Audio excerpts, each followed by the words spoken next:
roundtable.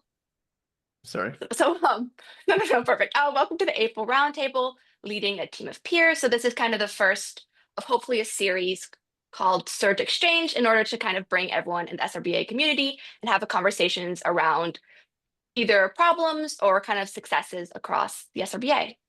We have Katie from Loyola. I'll give her a chance to introduce herself as well, but her team gave a great presentation this past November at the conference, and I think it's really timely with the leadership changes that are occurring across. I know personally we just finished ours as well. So this is just a quick agenda. We'll start with introductions, move to the workshop and discussion, and then conclude with some member resources. If you guys are here, I'm sure you guys have access to them, but just to share with each of your larger SRBO communities.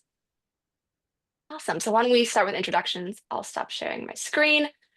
I can get started. My name is Ria. I'm the student VP here at the SRBA. I'm also a junior at Wharton studying finance and management. I was also the former, as weird to say, because I ended my term like 2 weeks ago now, but I was the former CEO at Penn Student Agencies, where the conference is being hosted in the fall. So it's great to meet some of you again, but also see new faces also. I can go next. My name is Connor Keefe. I'm a accounting and finance student from the University of Dayton. I'm the incoming Argus. Now I've got the role of CEO of Flyer Enterprises for this upcoming year. We just transitioned on April 1st. But yeah, I'm from Cleveland, Ohio.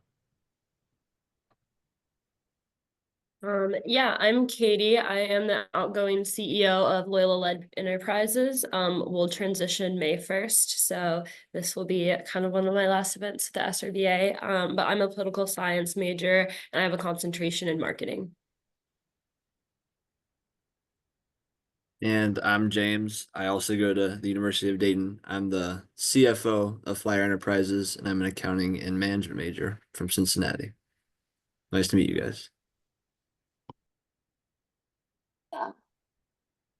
I think everybody's met me already, so I won't, I always take too long for doing intros and stuff too, but it's good to see you all. Awesome. I think we had one other person just join. Totally fine. Okay, why don't we get started, Katie? Oh, maybe they'll rejoin and we'll introduce.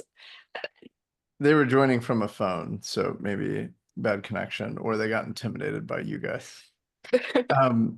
Yeah, by the way, like I'll just point out, we've got 3 great schools represented here. But this is our first of like having to bang the drum on doing these kinds of things. So appreciate like you guys coming in. I think we'll have a great conversation, record it, post it. And then, just keep like encouraging folks to join in so we can start building the community again. This is something we launched with 4 years ago, but really haven't been able to like restart. So it's just going to take some time. The folks at Harvard were excited to join today, but they're in a board meeting, for example. I've got a couple people that are trying to join in that are external RIA. But I kind of think like they're like interested corporate members. So I think I'm going to punt on them for now. I just feel like maintaining more of like an internal group at the moment is probably better. And then we can like, as we get a little bigger, broaden the community more. Unless you feel otherwise. No, I think that's great. I think we can sort of start internal discussion and open it up. Nice. Oh man, I'm like torn on this now. I had no idea they were going to try to join in, or I would have been able to talk to you about it. So I'll text them and they might hop in a little bit later. Okay. No, perfect. The more the merrier for sure. Okay, cool. You got it. Okay, awesome. Ria, am I good? Yes, please. Okay. I'm excited. Yes. So let me just screen share. Can y'all all see this okay? Perfect. Okay, awesome. So we were super excited to give this presentation back in November at the SRBA. Some of my other team members were actually the first ones to kind of bring this idea forward. But Archer and I have developed our HR program and kind of some of the initiatives that we take here to really ensure like student engagement and accountability. So that's just kind of what I'm going to be talking about today. So Archer and I are currently leading Loyola-led enterprises in a CEO and then in a CMO role. Like I said, I am a senior, so as Archer as well. So this will kind of be like our last big event. But Loyola-led enterprises has been around for about 13 years now. We used to be called Loyola Limited, but we are a multi-million-dollar business conglomerate. We're led entirely by the Loyola undergraduate population. We currently have two businesses, the Flats at Loyola Station, which is our on-campus hotel, and then Ireland, which is our on-campus bar. And I believe we're currently the only student-run business to have a bar that's full alcohol service, which is super cool. And then our mission in general is just to empower tomorrow's leaders through innovation, entrepreneurship, and act on great ideas. All of our businesses have been founded by students. They're all have been fully student run as long as they've been around, and we hope to continue that. So our three businesses, like I said, are the Flats, the office I'm in currently, the Magis Business Center. This is something new that we started this semester. This is just kind of like our office space, but we also do a lot of community events in here. We host interns, we do professional development workshops, headshots, things like that, just ways that we can service our community. And it's a really great way to get that like student engagement, even if people aren't directly involved in our businesses, they are able to like still use this as a resource. And that's been really helpful whenever we've been doing hiring, because we have students who already know who we are, have used our resources, but they don't have to already be working for us, which has been super great. And then, like I said, Ireland, which is our pub downstairs. So our biggest recent development was our rebrand. So we used to have a very hands-on program manager, and we currently do not. Now we are like entirely student-led, and we work directly with the university and the board of trustees here to kind of establish our funding, our operations, and all of our legality stuff. During this shift in management, though, we did have to kind of rebrand not only who we are, but also the way that we went about managing our student workers. So that's kind of what this presentation gets into. So a big thing for us was HR implementation. So making sure that we actually had like a human resources system, as well as somebody in that position. That was really important for us to make sure that we were able to like manage everything without having that full-time program manager, and also ensure that our students understood that, you know, we are running real businesses and this job requires a lot of accountability and integrity when you're working in the businesses, but also when you're getting involved, answering emails, showing up for shifts, things like that. So having an HR implementation within our businesses has been super helpful for us.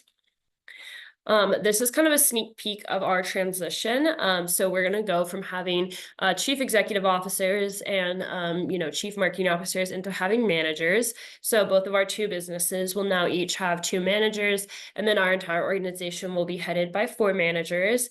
And I'll get into this a little bit further, but we really like this system because it allows all of our employees to have a direct communication line with somebody that also specializes in the area that they're in charge of. This also splits kind of like the responsibilities of our students up a little bit more, and really allows them to be focused on their projects and the initiatives that they want to implement. And so, like I said, May 1st, we'll have that transition out, and all of them will hopefully be at the SRBA next year. But yeah, a little bit more about our human resources and our communication. So our HR manager runs our human resources kind of department, and the protocols that we do, we have disciplinary measures. So this is something that we had to implement just to make sure that we are having people, like I said, show up for shifts, really be cognizant of those shifts, be focused on the tasks at hand, things like that. We've only ever had to really have a few disciplinary meetings, so it's not a huge issue for us, but it's given us something that we can rely on whenever we do have those issues. So we're not scrambling on how to deal with that conflict resolution with students.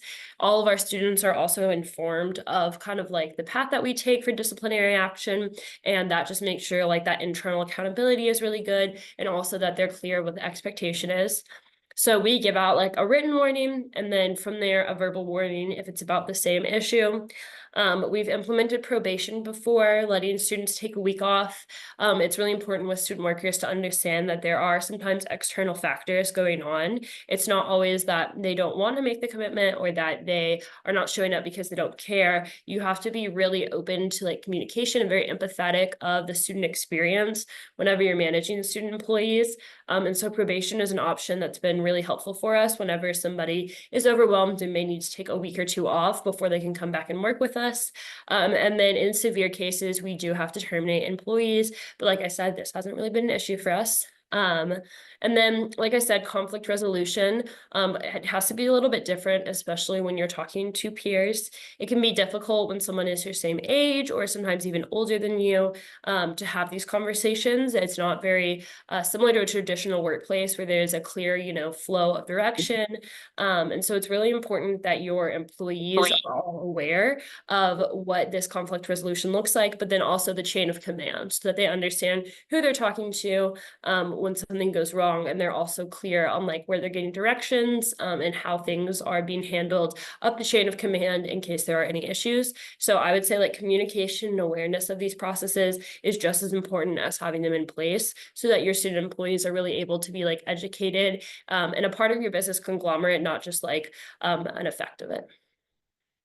But yeah, so some other things we do that's super important. We have scheduling and then we have shared calendars. So we use an app called Work. This is where all our scheduling happens. Employees are scheduled on there up to 2 weeks in advance, but usually we set out like a semester schedule. They can request time off here. They can request shift trades. They can trade hours with other employees and see like who's working. So another thing that we just really like is having this shared schedule all in one place so that, again, like we said, everybody is really well informed on who is working, where they're working, and then also just like what our scheduling process is and how they can put in time off requests, things like that. And then something else that's been super helpful for us is having shared calendars. So our HR manager manages all of our shared calendars, and these are like school events that may be going on, events that are happening in the bar, when we have reservations at the hotel. And having access to these calendars has just been really good for keeping us on track and also allowing us to know like any conflicts well ahead of time so that our employees are meeting all of their deadlines and also making all of their events. And then communication, like I said, is probably the biggest thing that we've changed. Internally, we have group chats that we use over text message and GroupMe, but we also make sure that we're sending out emails weekly or sometimes even daily to update our employees on what's going on and also update them on any changes that may have occurred. We try to have a really open communication system with our employees. We also try to meet weekly with them in different groups within the businesses, but also within the different departments like finance and operations, and also taking notes of these meetings so that they can be shared with those who aren't able to attend. Has been just something that's been really great for our team, and we've definitely seen a shift in kind of how our employees think about like meetings and communication. Rather than a burden, it's a way for them to get involved, and I think that that really appeals to our students and makes them more motivated to get involved not only with our organization but also take like a hands-on approach to talking about and forming the narratives about our businesses. And then externally, we also communicate with our customers, our partnerships, things like that. And the HR manager handles that as well to make sure that all of our language is the same. The HR manager also takes in a lot of our employee feedback. So we're always making changes to our processes and really trying to make sure that we're listening to our employees so that they're ready to take on whatever their responsibilities are within the businesses, but also so that we have a clear understanding of how they can get help when they need it. And then something else that's super important to us is team bonding. So we do a lot of bonding events together. Down in the bar, we have trivia. We've done that a few times this semester, which has been super great. And then we'll also order food sometimes and just all have lunch together.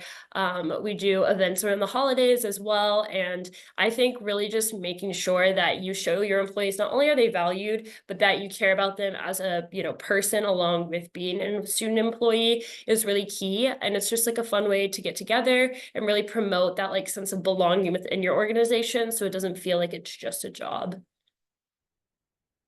And then some of our core principles that we've really tried to implement within our communication and HR are collaboration and respect, continuous improvement. We always are trying to evaluate our processes and make them better. Adaptability and innovation. We're always trying out new technologies. Owen mentioned ChatGPT earlier. We're always trying to learn, how AI may help our systems become more effective, and how we can pass that on to the next generation. And then effective communication. Documenting everything you can is really helpful, especially when going through the transition period, but also just understanding what the communication expectation is and having a communication plan with your employees has been probably the biggest change for us. And it ensures that everybody is well informed, but also involved, again, showing up to those shifts, taking accountability. So and then these are just kind of our pillars that have changed. We are leadership and community, academic excellence, and financial education. These are 3 things we really try to value within our employees. So kind of going back to what I said earlier, understanding that, students have a very different life than your regular worker, university hours, studying. Most of our employees are leaders. So that means that they're not only involved with our businesses, but they're also leaders in other aspects of their journey in college, and clubs or things like that. So just really making sure that you respect that student experience and understand it will make you a better boss, but also a better leader with your employees.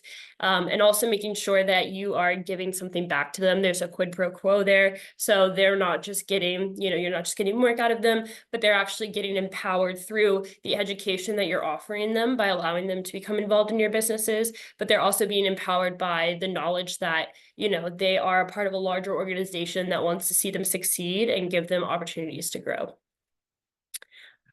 So yeah, that is just kind of us. That's our HR story over the last year. Without our program manager, it's definitely been a journey, but we've learned a lot along the way. And I think shifting how you think about managing student employees, into more of a comprehensive experience is one of the most valuable things that we've seen work for our business, and truly make a difference in how our employees show up and also how our businesses do profitability wise. So yeah, I am happy to take any questions that anybody has. I'll stop sharing.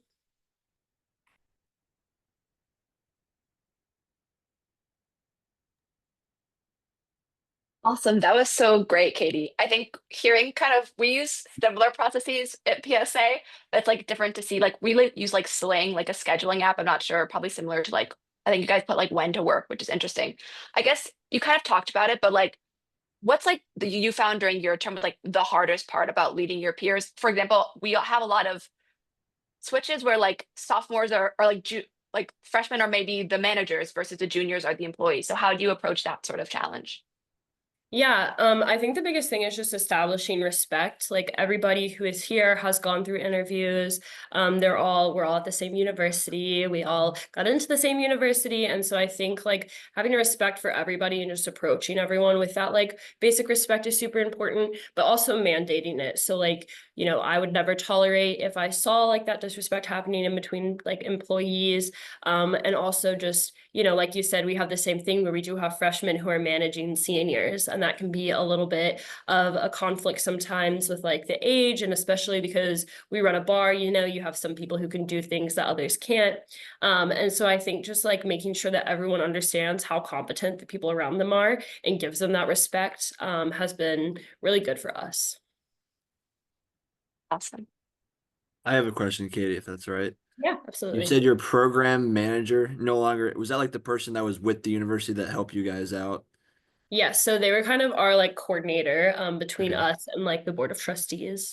And she or he just completely, what was that like? I'm sure that was not easy. Yeah, so yeah, in August, right before our semester started, our program manager left on the spot, no 2 weeks or anything. And so that was a very quick transition where we went from having somebody that we could reference, our employees to as a full-time university staff to it literally being me, Archer, and Bella, who used to be with us.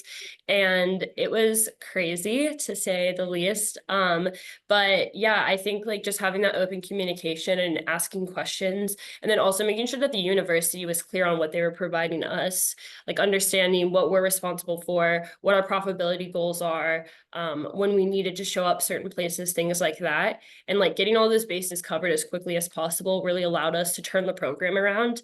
Archer and I like to say, like, for the last year, we feel like we've been like steering a ship kind of like in a 360. So it's very much been like turning the program around and finding out what it's like to have students be the ones to talk to, you know, funding boards and talk to vice presidents of development and things like that. So. So, Katie, I had one quick question. When you were talking about like your levels of like probation or like firing or kind of those levels of, I don't know, whatever, disciplining. But what is kind of the criteria that kind of like you guys use to figure out what type of action results like a certain consequence? Or is it kind of Yeah. just by case by case? We definitely have like in our HR, so we make every employee sign a student handbook when they join. And that just lays it out like word by word, like literally what you have to do to trigger this disciplinary action or what you need to do to move up. And I would say it's just like on the severity of the issue. So for example, we run the bar. And so an issue we've had is people serving like underage students. So that for me is like automatically we're having a meeting about termination because that violates like our license as a bar, but then it also violates the student worker license and their food handlers and all sorts of stuff. But something like, oh, I missed a shift because I forgot to come in, that would be more of like a written warning. So yeah, just like based on severity, it's very case by case, but also making sure people understand like there is going to be an action associated with this. So like if you do this thing, like there will be somebody who's going to follow up with you about it, or there'll be a meeting Cool. about it. So yeah. Sweet. Thank you. I just wanted to give a shout out, let you guys know that Tommy and oh shoot, now I've forgotten your names. Gary, sorry, Gary. Tommy and Gary joined in largely to observe their interested corporate members. So just there you guys, if you want to say hi. They might have some things to say or questions to ask. Don't mean to get in your way, guys.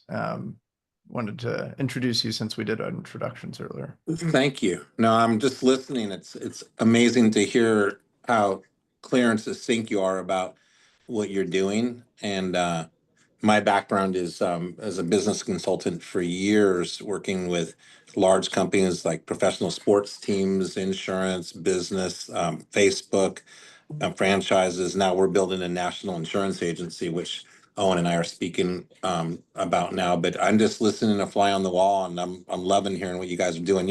The way you guys are speaking and acting is like someone that's 30, 40 years old, and I want to give you kudos to that. So congratulations, what you guys are doing. No better talent in the world. um, thanks, guys. I had a question that just said, this may not be a great question, so if you need to deflect it, you can, Katie, or take it somewhere different. That'd be great. But I was curious, two things. One, do you have any like before and after kind of story you can share where you introduced one of the elements that you shared with us and it had like a big impact and specific measurable way? And two, I was wondering, these might be pretty separate, but how do you go about like distributing or keeping like your core values and pillars in people's minds so that it has an impact? Oh, I think is a really hard question. Katie went away.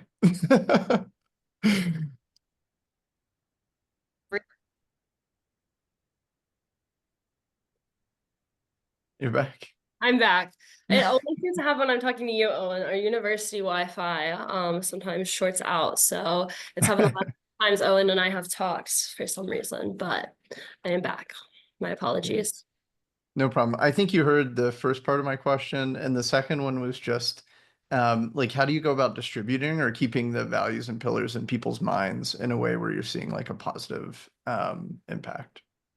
Yeah, I think it's also those are like values that are really important to me, and we try to hire employees who have like similar ideas. So we never want to take somebody in who's already struggling to maybe meet their grades or meet their GPA goals, because taking on this, additional responsibility is only going to make that harder. And so when I'm hiring, even I'm having those conversations and letting them know, like, these are what we value, and we will always try to schedule around your classes. But on the flip side, that means that if you are struggling academically, you need to let us know. And also, I would just say, like, we all really love our Loyola community. I love my school. I'm super grateful to be able to go here. And so there's always opportunities to give back. And I think showing your employees, especially if you're a leader, I know like two of you said you're in chief position. So showing them like leading by example is something that's super important to me. So anytime that a student needs help with a business idea, or an employee is struggling with something personally, I want to like make it known that that's something of concern to me, and then I'm going to handle it with respect and grace. And I think that my employees pick up on that. And so they want to implement those things into their own conversations and leadership. But also just be like aware of your community and find ways that, you can be a resource to other people. And in turn, they will be like a resource to you and bring you people, bring their friends that they want you to hire and things like that, if you really create that great community with your leadership. Yeah. Wow. It sounds like you guys just have impeccable communication, honestly. I totally agree. Like, it's so important to have that kind of a relationship where you can pick up on, like you said, when it's personal, when they need motivation, something else, etc. Um, it would be hard for me to believe that you did have such great communication, except that I got to see your team at Stanford, and I felt like you definitely were on that level. So anyway, kudos. Yeah. No, honestly, a lot of it is just being like open to it. Sometimes I get texts late at night, and it's like you don't have to answer them then, but it's like always being aware, super important. Katie, I got a question for you. How do you balance the carrot and the stick? Because you're really, really polished in the way you're presenting, but when it's actually, fire meets, the rubber meets the road and you're with real human beings, and most people have a tendency to want to have people like them, right? And so how do you personally, and then how do you teach that to your leaders to balance that, okay, to have the respect, have them still liked and be respected, but also know when it's time to have the stick. Yeah, I think one of the best pieces I got, one of the best pieces of advice I got from my predecessor was that it's a relationship, but it's not a friendship. So you're not trying, your validation, this is something I'm super big on, should never come from other people. You really have to find validation in like the quality of your work. And sometimes it's understanding that this person may hate me for making this decision or for having a disciplinary meeting with them, but my value to myself is coming from the success of the business. And so I understand that like the decision that I'm making is not only best for the relationship, but also it's going to benefit other people more. And so I think it's just checking in with yourself whenever you're having these difficult HR conversations about like what is the right decision and how is it going to affect other people, not just in the moment, like, is this person going to like me? Are they going to say hi to me in the hallway after this? Because that does happen with peers, especially when you're all on like a smaller campus. You may see somebody that you fired, or see somebody that, you denied a job, but you kind of just have to like grit and bear it a little bit and understand that, like the validation that I'm getting from that one person does not compare to like the success of a business or my personal success. So yeah, I would say just making sure that like you're always trying the carrot first. Like there's always a fun event coming up. I always want to help people succeed, but like do not be afraid to stop and do what's best for you or do what's best for your enterprise when it's necessary. That's 1000% how I would answer it. I think that's, I don't know if we can say it on here, but that's badass. Okay. And whoever your predecessor before you said that's so true, because it's way more important to be respected than liked. Yeah, Okay. absolutely. If you can accomplish both, that's awesome. Awesome. Yeah. Awesome. Well, this is a question both kind of for Katie, but also I feel like the team at Dayton can also answer this as well. Is there any like norms or expectations that you guys have set within your teams to help collaboration? For example, something that we do like every one-on-one or larger team meetings, we make it at a point to do a check-in. Like, how is everyone doing, either with classes or their external going on in their life? Like, that's like a small thing that I think has helped greatly just on a connection basis. So is there any like small things like that someone can take and implement either at a meeting, or maybe it's either looking at profitability for like a team, but just in general? Yeah, I'll let Connor or James go. James, you got anything that comes to mind? Well, yeah. I mean, I mean, you set it up, Connor. During our weekly executive meetings, you have us fill out what is it, like a meeting agenda, that Yeah. takes through, updates, takeaways, and questions. So that's kind of made better use of our time together. Because there's 10 of us, so that kind of makes it a standard format across every meeting of stuff we need to accomplish in the short hour that we have. Because I know there's a lot of important stuff we talk about, and the daily questions that we do as well. Those Yeah. are Yeah, we also I mean this doesn't really answer the question, but we kind of just have the expectation that when you come into an exec meeting, yeah, you might be the CFO or you might be like looking over a couple divisions, like that might be your title, but when we go into an exec meeting, we're solving problems for Flyer Enterprises, regardless of your position. So if you have input on finances, even though you're the marketing major, like we would like to for you to express that, like that's the expectation. Um, Obviously when you're like that's different from when you're working with other campus partners and you're not with any other members of the executive team. Like you don't obviously represent your role, but when we're in our exec meeting, it's just 10 people who really want to see success of Flyer Enterprises, and nobody's opinion is that much like stronger than anyone else's. And the expectation is that we all are going to collaborate and solve a problem.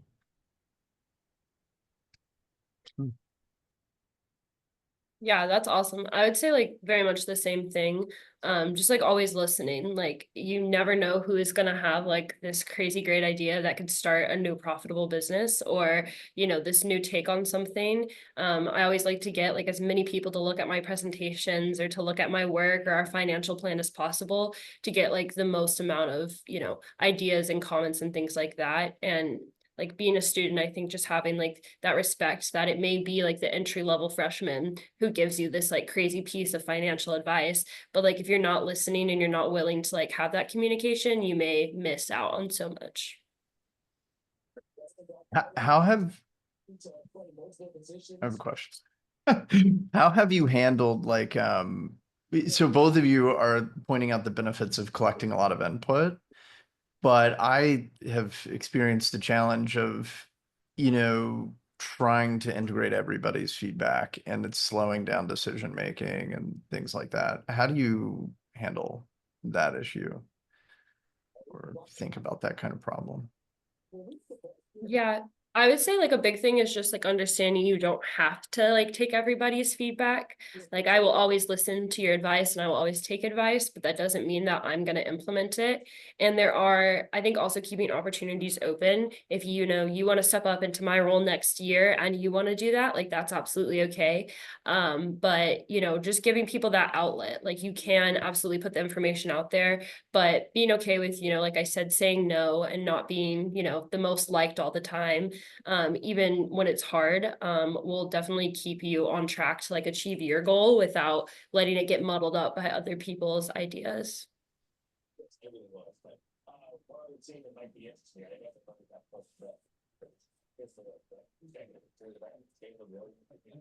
And that's a really good point on like efficiency. I think we implemented this past year a lot of workflow processes to help standardize how we're doing things across businesses, which is great. But we're also, I feel like that lends itself to losing time. So it's like, I guess the kind of question, kind of Katie answered it, but is there anything more like getting things done quickly versus doing them like the right way? I guess it's like the question I have for finding balance. That's something we're the team back there is still working on too. And I was working on towards the end of my term as well. Yeah, the only other thing I would say is like ranking priorities is really important. Like I said before, kind of like, will this person like me if I say no to their idea? Maybe not, but my priority is finding the best ideas for my businesses, not, having more people like me. But also like with what Owen was saying, when you're getting that feedback, like the biggest thing I need to do right now is work on equipment upgrades for the flats at Loyola Station. And so I'm going to be really looking for ideas about like how to upgrade equipment, where maybe we can get a discount in purchasing equipment, things like like that. So knowing like what my focus is each day really allows me to like pick and choose what ideas and conversations I'm going to sit in on. I try to sit in on like every, business meeting and check in with employees every day and stop by the businesses. But I also know if I have a lot of paperwork to do, like that's going to come first. So just really every day, like I make a to-do list in order of what needs to get done and try to really prioritize the stuff that is going to take me the furthest or is that the most needed that day.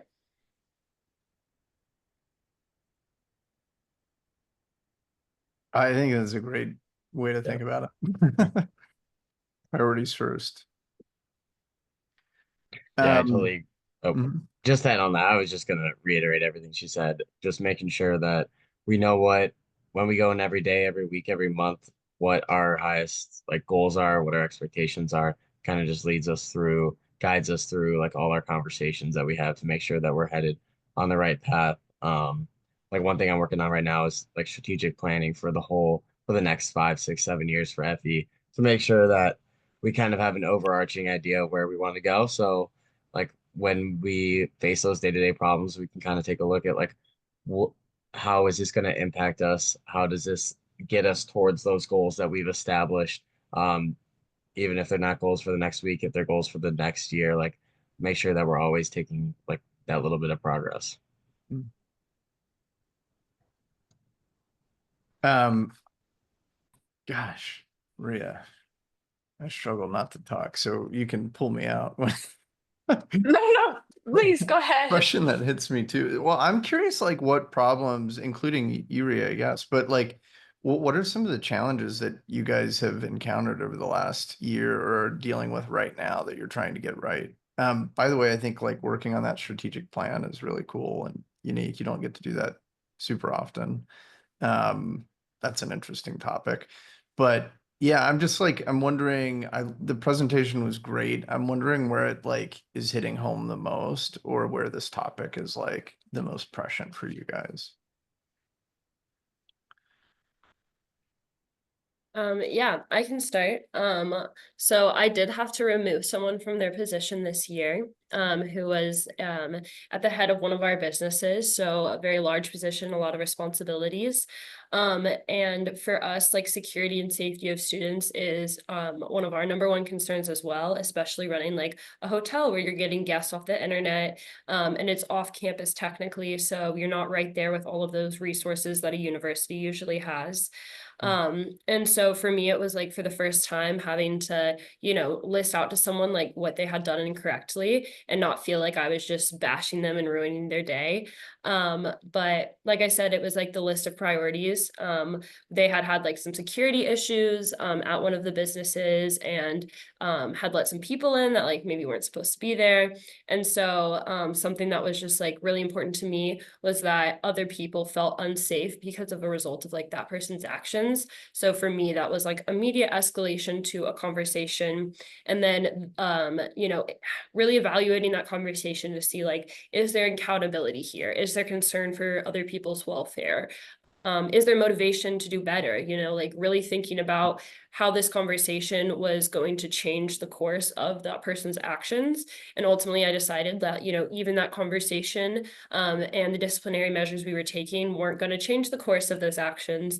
And so it was coming to that decision. And something else you talked about, Owen, is like efficiency. So also being efficient in that decision. Like, I don't want to continue to have somebody in this position that is going to keep doing harm to the business and other students.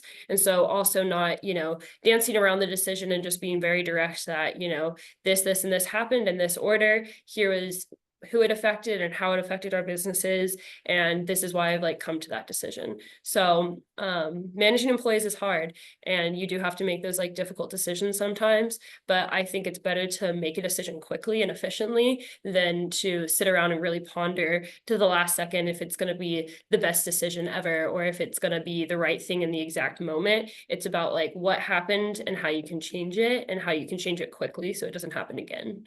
And so I try to take that approach with the employees, but also, like I said, being a human, being kind, being empathetic and understanding, letting them say their piece and hearing them out. But at the end of the day, like I said, my job is to run the businesses efficiently, make sure they're profitable, and keep our students safe. And so that will always be like the core of my decision making when it comes to Loyola-led enterprises.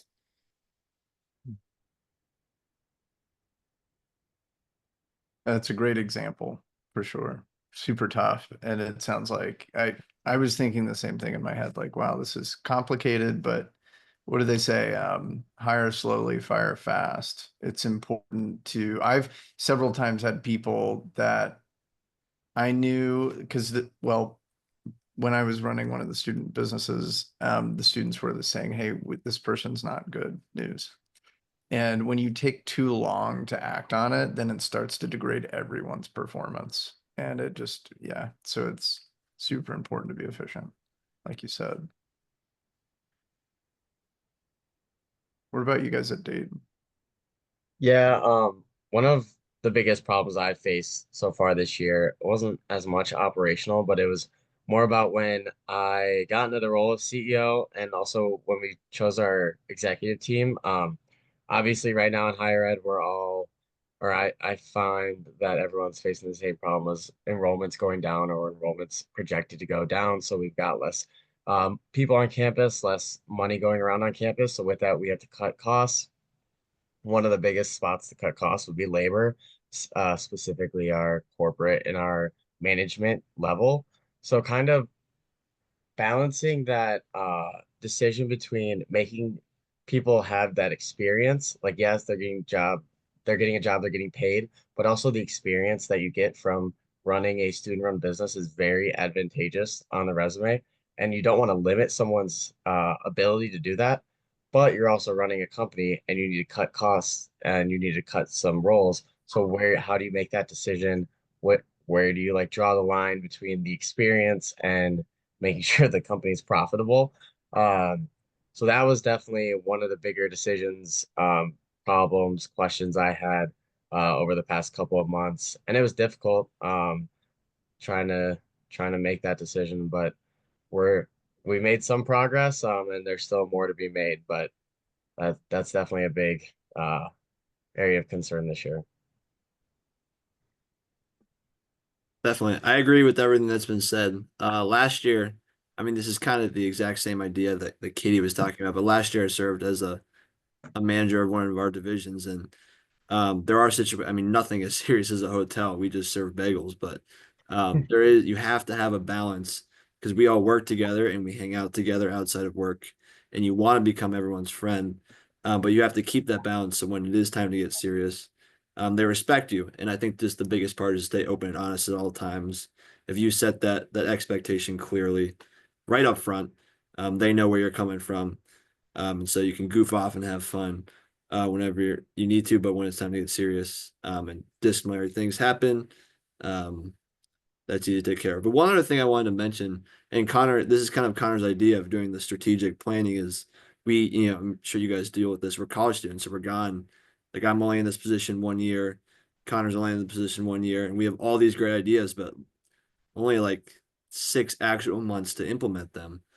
So I think part of what we're trying to do is set up a long-term trajectory.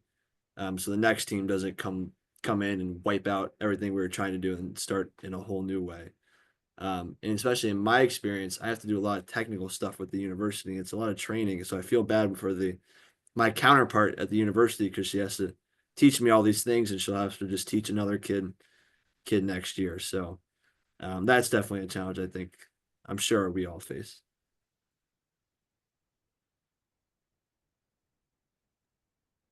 Yeah, no, I really resonate with what everyone's saying. I think it's so interesting to like have these conversations because then you realize like you're not alone. Like everyone's kind of going through the same thing. So that's really great to hear. I would say kind of the challenge on for PSA or on my end was I kind of touched on it, but the implementation of like standardization and approval processes across businesses, because every business was kind of doing it their own way. So whether it be finance or marketing, trying to find a process that worked for everyone, because things had been done one way for the longest time, or people weren't aware of how it was supposed to be done.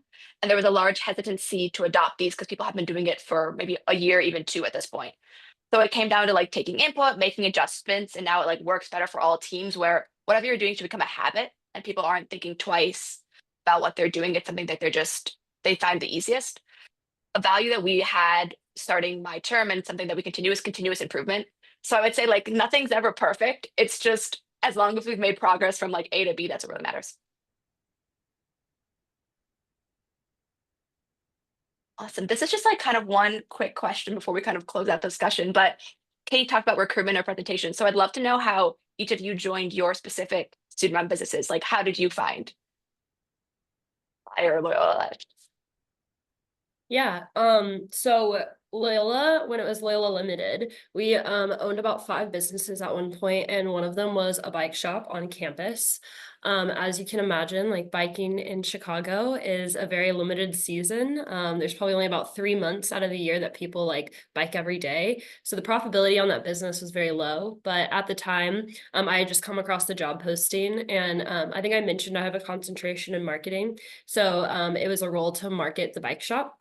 And then the bike shop actually closed because, like I mentioned, just like the general fundamental problem of the fact that people aren't going to bike when it's cold in Chicago, which is most of the time.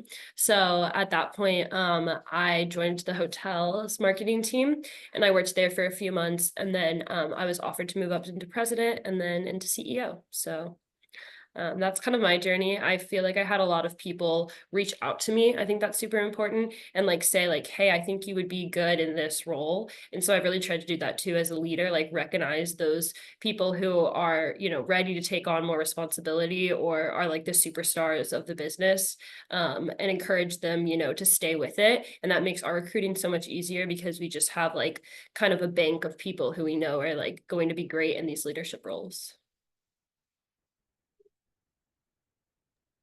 I just remember when I was touring Dayton, Flyer Enterprises was a huge part of just a huge thing they advertised, especially in the School of Business. Um, we have like many different spots across campus, many divisions, so it's kind of hard to miss. So that was like when I applied, and like I said, I knew that was something kind of right off the bat that I wanted to get involved in, and I applied as soon as I got here for just a sales associate position, and then you work your way up. So yeah.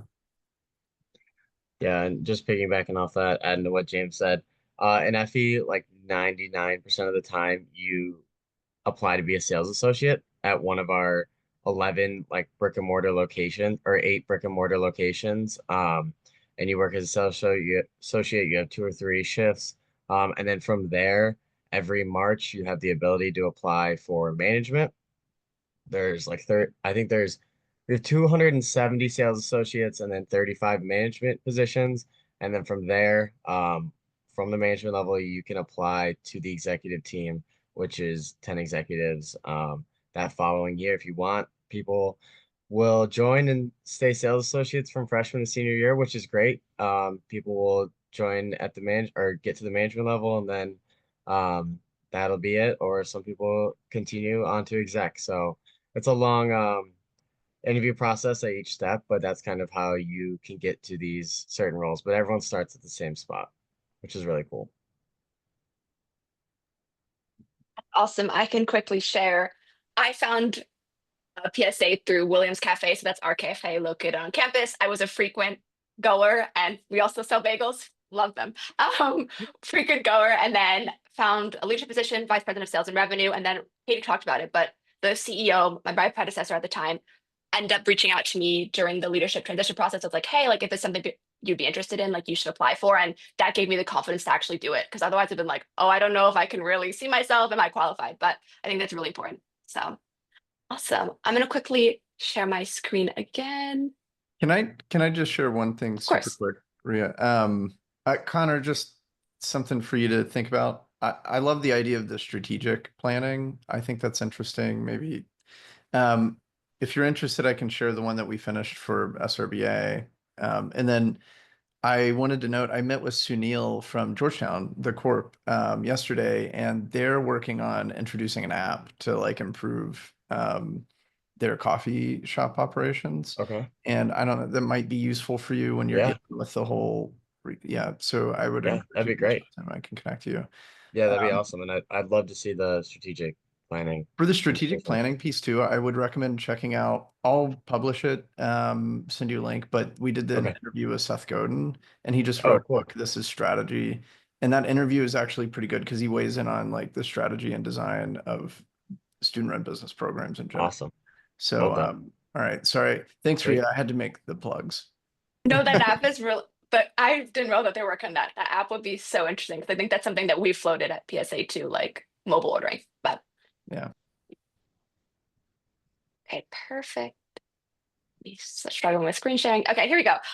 This is just a quick note on our resources. I'm sure if you're here, you're probably aware and using them, but if you haven't already joined the SRBA Slack community, it's a great way to engage and have conversations post these roundtables. Membership data form, if you haven't already, just fill it out so we can have your organization's data and keep you up to date with everything that's going on. And then we recently implemented monthly newsletters, so you can click the link above. I'll send this out via PDF, so you can just click the links to join. But this helps to recap, so you can join the next roundtable in May, which will be super exciting. And then just staying in contact. That's my phone number, email, follow us on Instagram if you aren't already. If you're interested in co-hosting a roundtable and do as great a job as Katie did, please let us know. We cannot wait to see kind of where this goes. I also respond via Slack. Being at PSA, that's our main form of communication. It's like muscle memory. So honestly, Slack, I might be quicker at responding. Awesome. And then this is a quick question I wanted to ask everyone. A large part of my role is increasing member engagement, the roundtables being one of them. But the question I have for you all is, in what ways can the SRBA better support your organization's goals? This could be something you answer now, or if you want to reach out to me over email, we can also set up time to discuss. But that's like the question, like, how can I make this the most engaging, most helpful resources for you all? So we can like take a minute or two if anyone has anything to share top of mind. I know it's like a big question to ask. Yeah, I have one quick thing. And I probably will reach out with other things I probably think of over the week. But um the first is, I know that every school is dealing with similar problems with enrollment. Well, not so much that enrollment or applications going down, but schools are accepting less, or there's less applications across the country. So there's less money to go around. I'd love to see how other schools are like planning for that. Planning down the line, like what's going to happen if revenue is expected to go down or budgeted to go down, how people are allocating for that. And then also like what new initiatives just schools are working on. We have a lot of new stuff with AI, so we'd love to kind of pick the brains of other schools to see how they're using things like that or new initiatives like that. So to see how we could maybe implement them here at UD. No, that's awesome. Okay, those are duly noted. I think also the AI is so interesting for us too. We don't use it, integrate it like properly into our services as of now, but that's so interesting to see. Yeah, With that. cool. Yeah, I definitely agree with everything Connor said. I think just also like something that was so important for me was just like having Owen's number. Like whenever our program manager left, I was kind of like, well, like who has been around that knows who we are? Because we're very isolated within Loyola. And so being able to say like, okay, here is like one person I know who's like committed to the success of student-run businesses and is like always actively trying to be involved. So just like having that as a resource and like having someone available, and like you put your phone number on the presentation, so like I can tell you're already doing that. But no, this conversation has been really great, and I'm sad that I'm like leaving as they're getting started, because this is definitely something that I think we should be active in. And May 1st, when our new team is all ready, I will make sure that they're absolutely a part of these.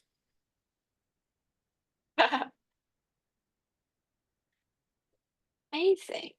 Okay, I'm gonna stop sharing the screen. Perfect. Okay, thank you guys all so much for attending. It was so great to meet you all. I know this will be the first, not the last for sure. They'll see you all. But reach out with anything, questions, concerns, just want to talk. Katie, can I keep you just for like 1 second? Yeah, At absolutely. the end. Okay. And yeah, Rhea, if you want to hang around too. Guys, thank you so much. Thanks so much Thank you. for organizing this. Yeah, thanks Really for putting it together. Have super a good one. awesome. And nice to see you guys, Tommy and Gary. We'll talk later. Thank you. Um,